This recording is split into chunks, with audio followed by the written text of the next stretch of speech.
হযরত আব্দুল্লাহ ইবনে আব্বাস রাদিয়াল্লাহু তাআলা আনহু একদিন এক মজলিসের মধ্যে বসলেন। বসার পর আব্দুল্লাহ ইবনে আব্বাস রাদিয়াল্লাহু তাআলা আনহুকে বললেন, ও আব্দুল্লাহ ইবনে আব্বাস, মজলিসের মধ্যে সবাই বসে আছে, আপনি একটু আল্লাহ তাআলার কাছে দোয়া করেন। সবাইকে নিয়ে যখন দোয়া করা হয় আল্লাহ তাআলা কবুল করে।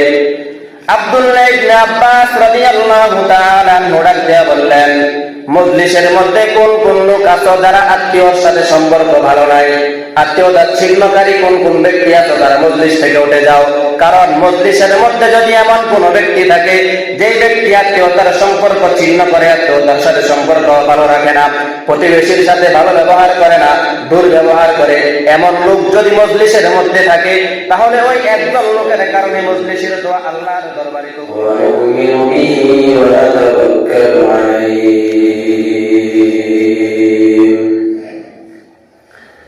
ونعوذ بالله من شرور أنفسنا ومن سيئات أعمالنا، من يهده الله فلا مضل له ومن يضلله فلا هادي له، وأشهد أن لا إله إلا الله وحده لا شريك له، لا ضد له ولا ند له ولا مثل له، وأشهد أن سيدنا وسندنا وحبيبنا وحبيب ربنا وطبيبنا وطبيب قلوبنا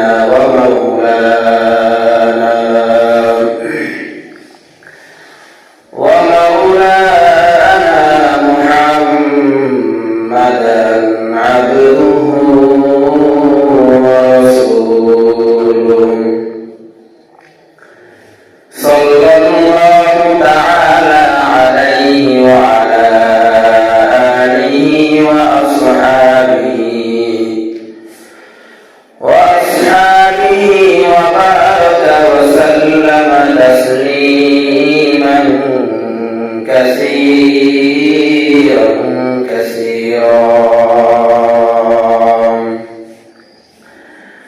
الذي أرسله الله تعالى بالحق بشيرا ونذيرا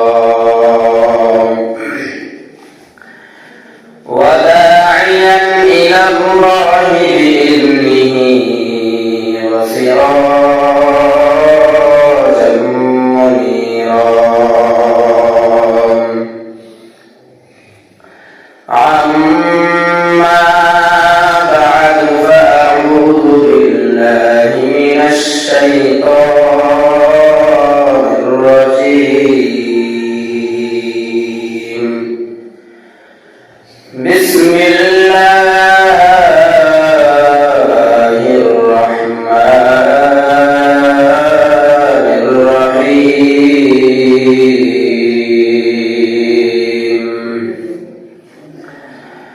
وآت ذا القربى حقه والمسكين وابن السبيل ولا تبذر تبذيرا.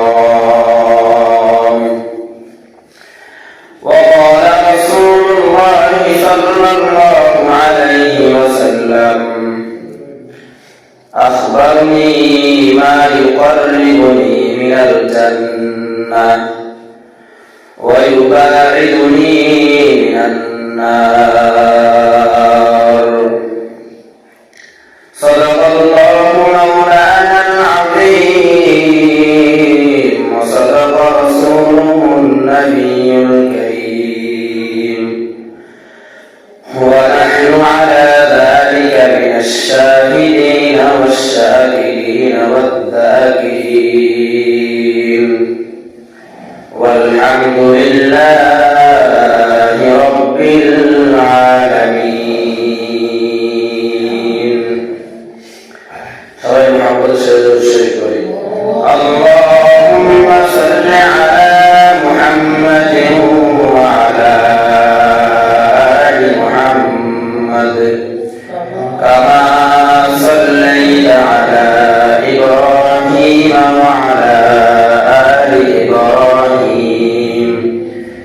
إنك حميد مجيد اللهم بارك على محمد وعلى آل محمد كما باركت على إبراهيم وعلى آل إبراهيم إنك حميد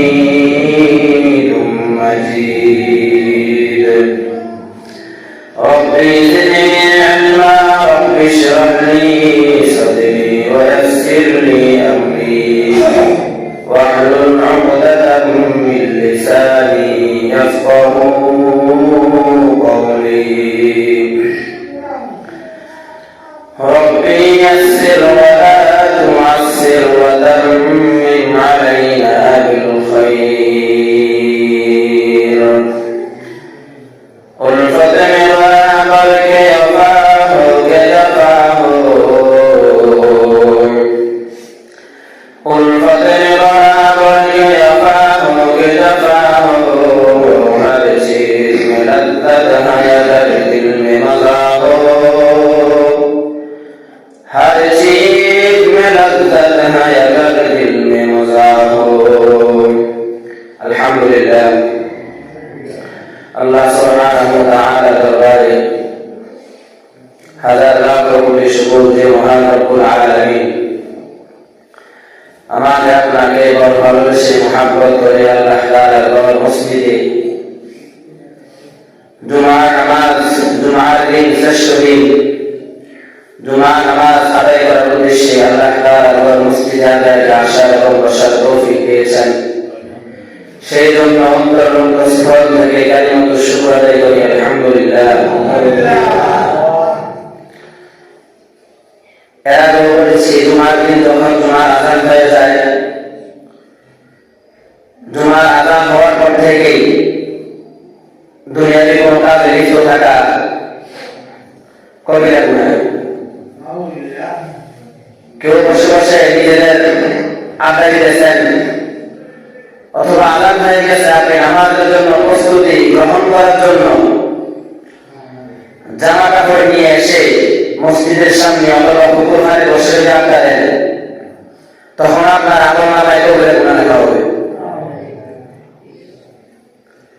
আযান যখন হয়ে যাবে, আযানের পরে আপনি দুনিয়াবি কাজের মধ্যে লিপ্ত থাকা যাবে না। জুমার দিন শ্রেষ্ঠ দিন এমনি বলা হয়নি, আযান হয়ে গেছে, এরপর আপনি আপনার কাজের মধ্যে লিপ্ত থাকবেন, আপনি আপনার মতো ব্যস্ত থাকবেন, আপনার জন্য জুমার দিন না। অতএব আমরা যখন আযান হয়ে যাবে, জুমার দিন তো আগে থেকে আমরা ফিকির করা দরকার, মুয়াজ্জিন সাহেব কখন আযান দিবে আর কখন আমরা মসজিদের দিকে যাব। আলহামদুলিল্লাহ অনেক মুসলিম আছে আযান হওয়ার আগে মসজিদের মধ্যে চলে আসে। দুনিয়ার কাজে লিপ্ত থাকা সম্পূর্ণ হারাম, কবিরা গুনাহ। যতক্ষণ আপনি মসজিদের দিকে মসজিদের জন্য প্রস্তুতি গ্রহণ না করবেন, ততক্ষণ আপনি যদি দুনিয়াবি কোনো কাজে লিপ্ত থাকেন, কবিরা গুনাহ লেখা হবে, লিখতেই থাকবে ফেরেশতা। আমরা এই কাজগুলো থেকে বিরত থাকি। সাপ্তাহিক শ্রেষ্ঠ দিন জুমার দিন একটু আগে আগে মসজিদে আসার চেষ্টা করি। যাই হোক, আলোচনার বিষয় এটা না। আমরা সকলেই মুসলমান এবং নিজেদেরকে মুসলিম বলে দাবি করি। আমাদের আত্মীয়তা সম্পর্ক আছে না? আত্মীয়তা সম্পর্ক আছে না? ভাই ভাই, ভাই বোন, মামা খালা, নানা নানি, আত্মীয় স্বজন, প্রতিবেশীরা। আত্মীয় স্বজন এবং প্রতিবেশীদের কিছু হক আছে, তাদের হক গুলা আদায় করা।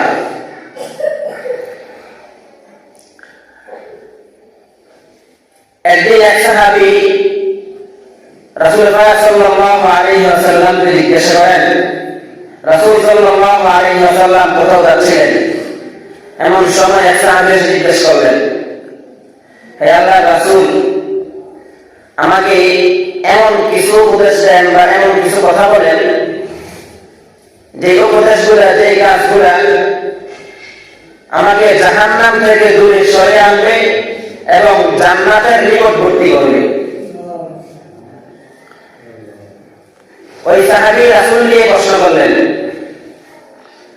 রাসূল সাল্লাল্লাহু আলাইহি ওয়াসাল্লাম উত্তরে বললেন, আচ্ছা ঠিক আছে, তাহলে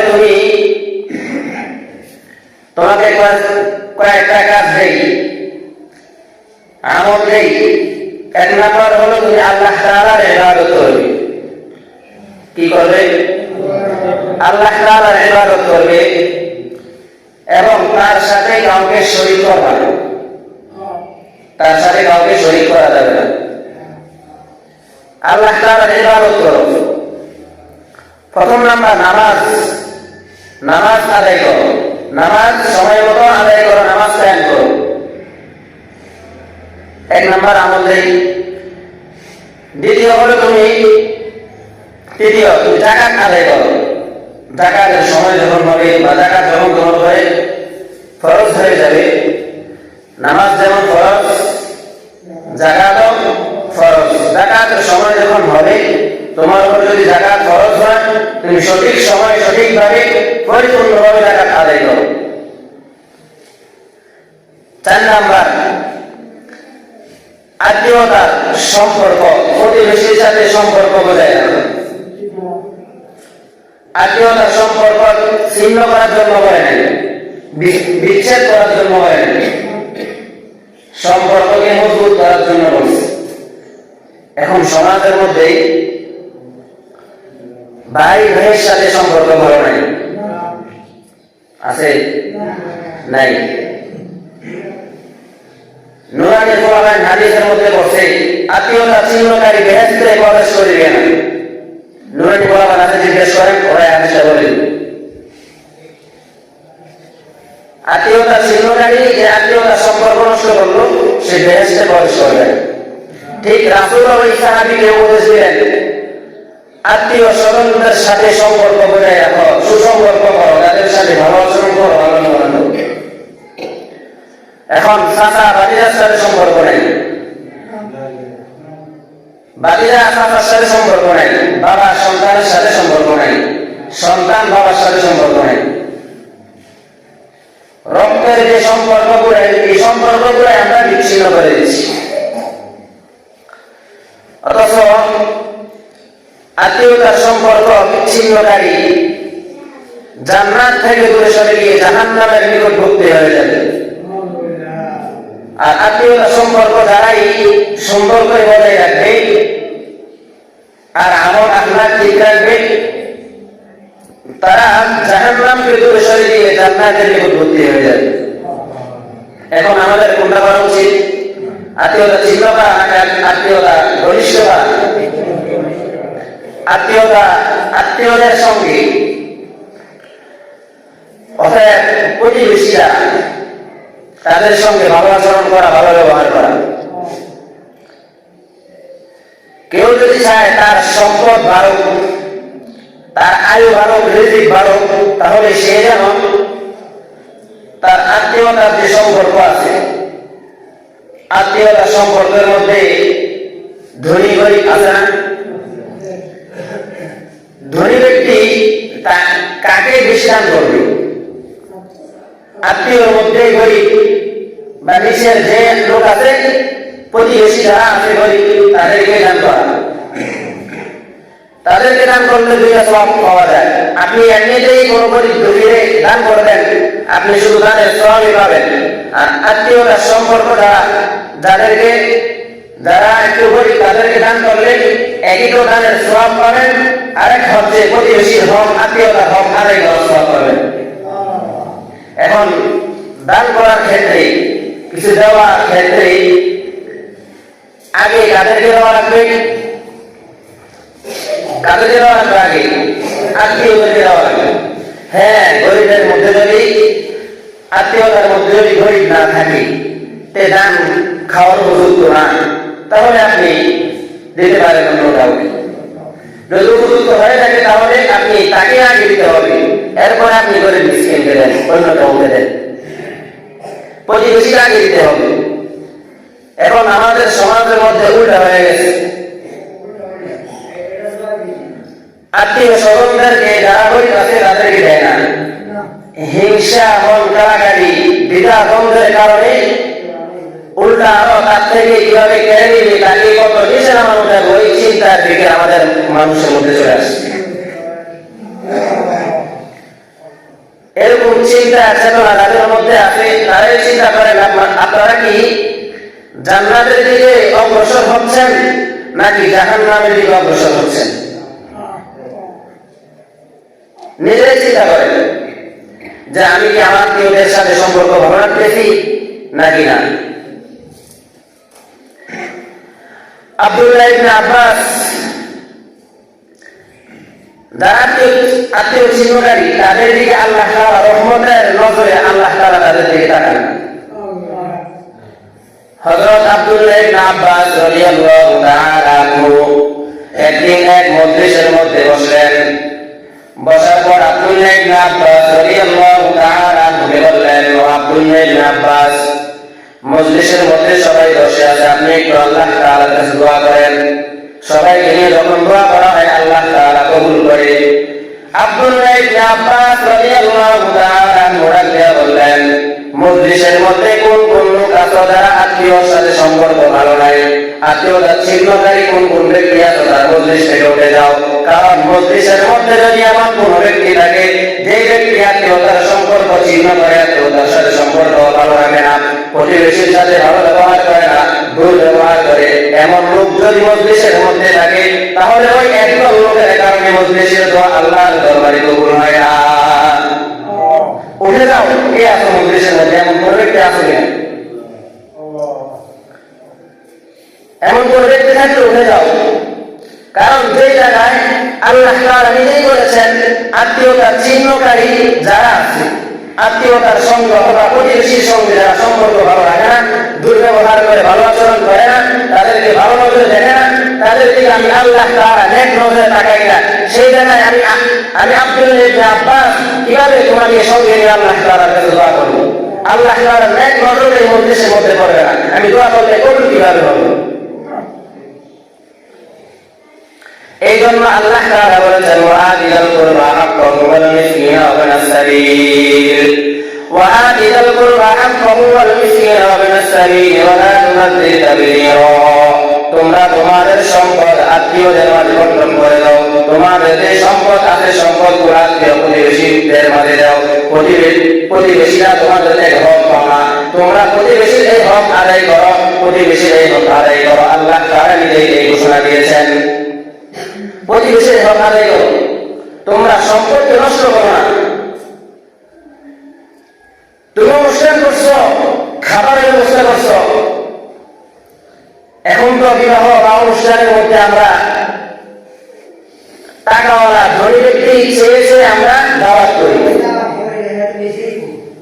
কারণ আমরা দাওয়াত করে এখন এমন এক কাহিনী করি, দাওয়াত দেই দিয়া এরপরে টেবিলের সামনে বসে রাখে টাকা আদায়ের জন্য। আচ্ছা বলেন, আপনারা বলেন, দাওয়াত দিয়ে যদি আপনি টেবিলে বসে থাকেন টাকার জন্য, এটা কতটুকু যুক্তি? আপনারা যুক্তিটা শুরু করেন। আলু এটা ঠিক? এখন অনুষ্ঠানের মধ্যে এগুলো হয় কিনা? দাওয়াত দেয়, ওই ব্যক্তি না এসেও পারে না, যাওয়া লাগবে, পকেটের মধ্যে এখন ধরেন টাকা নাই, অন্য কারো থেকে ঋণ করে এরপরে দাওয়াতের মধ্যে যায়, দাওয়াত খেয়ে এরপরে 500 টাকা দিয়ে নাম লেগে আসে, টাকা না দিয়ে আসলে আবার সমস্যা, সামাজিকতা নষ্ট হয়ে যাবে। শরীয়তকে বাদ দিয়ে সামাজিকতা ঠিক রাখি,